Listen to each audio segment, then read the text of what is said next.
مساء الخير والهنا والسعد عليكم يا حلوين. اهلا وسهلا بيكم معايا وفيديو جديد على قناتي، قناه سوبر ماما. تعالوا النهارده نعمل العظمه دي كده. لو عندك لفه جلاش تعالوا نعمل احلى فطير شرقي من غير لا فرد ولا عجن ولا اي بهدله خالص ولا اي تعب. هنعمل احلى فطيره، مكونات بسيطه جدا. يلا بسم الله وعلى بركه الله نبدا الوصفه بتاعتنا. الاول هنعمل المهلبيه. انا هعملها مسكره كده زي ما انتم شفتوا بالمهلبيه وكده. حطيت كوبايه لبن وقصادها كوبايه ميه. لو مش متوفر عندنا لبن يا حلوين ممكن تعملوها بميه بس، تمام كده. ضفت عليها كيسين فانيليا.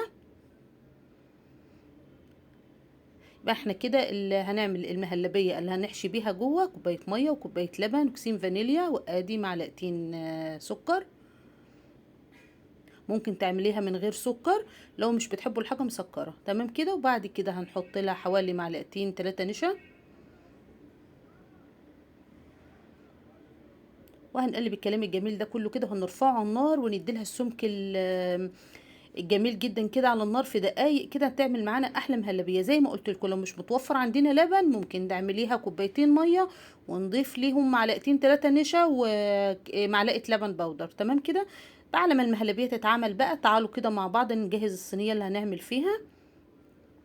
السمنه موجوده عندك، يا دوب هتسيحيها بس كده لكن مش هتبقى سخنه، وممكن تعملي بدرجه حراره المطبخ عادي جدا. انا هنا كانت في التلاجة، يا دوب فكيتها بس. هنجيب صينيه مدوره كده عشان تبقى شبه الفطيره اللي بره بالظبط، وهندهنها سمنه زي ما انتم شايفين، وهنبدا ننزل بالجلاش. ده علبه جلاش، ممكن تشتروه فردان من عند الكنفاني وممكن تجيبوا العلبة. الاتنين بيجيبوا نفس النتيجة. بعد كده هنبدأ نلف الجلاش بالطريقة اللي انتوا شايفينها دي، داير ما يدور كده يا حلوين يعني. الصينية هنقسمها لأربع نواحي كده، وكل ناحية هنحط نص الورقة جوه والنص التاني بره زي ما انتوا شايفين بالطريقة دي كده. طريقة سهلة وبسيطة وتطلع معانا كده أحلى فطيرة جميلة جدا جدا. وزي ما شفتوا كده من غير لا عجن ولا فرد ولا أي بهدلة.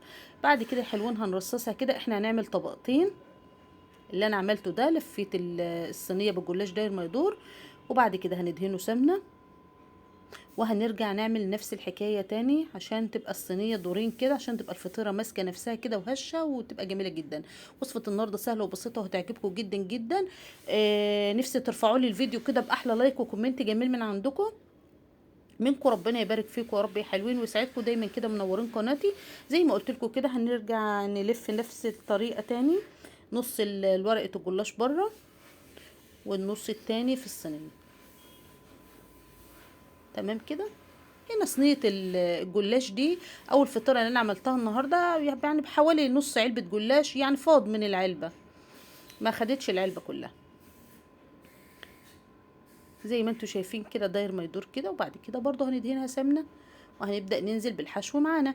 انا هنا النهارده عاملاها فطيرة مسكرة بالسكر البودر والزبيب والحاجات ديت. انتوا ممكن لو هتعملوها بالجبن بلحمة مفرومة بأي حاجة نفس الطريقة كده، وهتحطوا الحشو اللي يعجبكم. بعد كده هنحط رشة سمنة صغيرة كده. السمن مهم جدا جدا في الخطوات ديت علشان يديلنا توريقه كده وتبقى هشه، تبقى جميله جدا زي اللي بنجيبها من مطاعم من بره. ما ينفعش اكون من دمياط يا حلوين وما اعملكوش فطير شرقي. جبت لكم النهارده اسهل طريقه من غير ما تعجني ولا تتعبوا نفسكم خالص.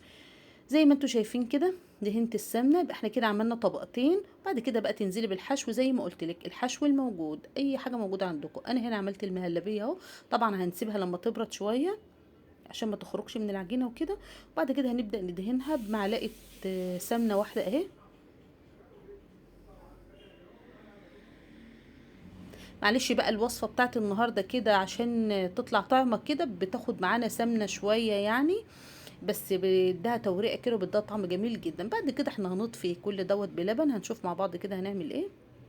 بعد كده هنبدأ ننزل بها كده ونلفهم على بعض ورقة ورقة كده يا حلوين. وأول ما بتحسوا إن السمك تقل معاكم رشي رشة سمنة كده بين ورق الجلاش وبعضه.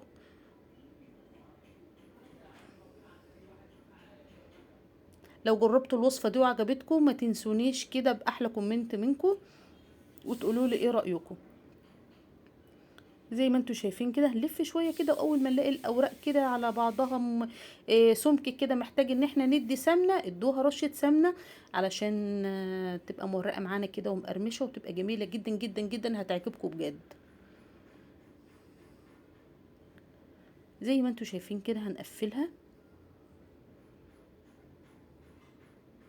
زي ما بقول لكم كده، اللهم بارك، الفطيره اخدت يا دوب حوالي نص لفه الجلاش. يعني انت لو جايبه نص كيلو بره فرداني هيفيض معاكي يعني شويه حلوين. بعد كده بقى بعد ما خلصناها ولفيناها كلها على بعضها كده ورشيناها سمنه، تعالوا بقى ناخد ورقتين كده مع بعض ونغلف بيهم الفطيره عشان تبقى شبه اللي بنجيبها من بره بالظبط. تمام كده، ورقتين بس اهو. تعالوا بقى نشوف كده احنا هنلفها ازاي عشان نديلها نفس الشكل اللي بنجيبها من بره. هنرفع الفطيره كده حلوين، وهندخل طرف الورقتين دول تحتيها كده، وهنلفها زي ما انتوا شايفين كده.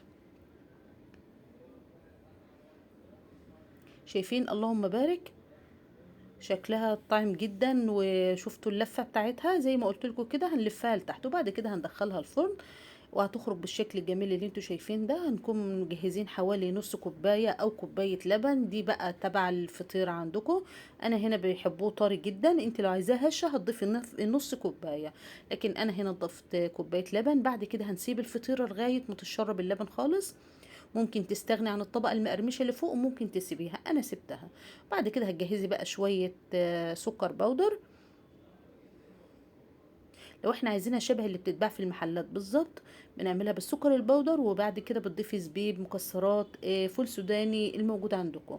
انا هنا حطيت سكر بودرة زي ما انتوا شايفين كده. مش عايزه اقول لكم الفطيره دي طعمها خطير جدا جدا، وبجد يعني كوبايه اللبن اللي بنضيفها بتفرق معانا، بتديلها بتطر الفطيره وفي نفس الوقت بتضيع السمنه عاملاه يعني. تمام كده، بعد كده هنبدا بقى نرش زبيب. لو عندنا فول سوداني زي ما قلت لكم نضيف اي حاجه، عندك جوز ضيفي الموجود عندكم. تمام، انا ضفت السكر البودر وضفت زبيب اهو زي ما انتوا شايفين. هضيف معلقه جوز واحده بس، جوز اللي هو الناعم ده، ما عنديش حد الحقيقه بياكل الجوز ده فهضيف معلقه واحده بس. ده جوز ناعم مبشور. وبعد كده هنضيف بقى لو عندنا شويه بندق صغيرين كده ممكن نضيفهم، مفيش خلاص هي كده تمام قوي. ممكن نضيف ادي معلقه البندق. ممكن نضيف بقى مربى، نضيف عسل نحل، آه، كريز الموجود عندنا. لكن زي ما انتوا عارفين كده انا بعمل لكم باقل الوصفات، باقل المقادير عفوا. احلى الوصفات، عملنا مع بعض احلى فطيره بجد بمقادير بسيطه جدا جدا وباقل من لفه جلاش هنعمل احلى فطيره. احنا النهارده ما عملناها مع بعض كده مسكره، ولو انتوا عايزين زي ما قلت لكم بالجبن او كده نفس الطريقه، بس الحشو اللي انتوا هتختاروه. يا رب وصفه النهارده تكون عجبتكم يا حلوين. عملنا مع بعض احلى فطير شرقي. هتسيبوها بقى تهدى شويه كده وبعد كده هتقطعوها وبالهنا يا رب، ويا رب الوصفه تعجبكم ان شاء الله.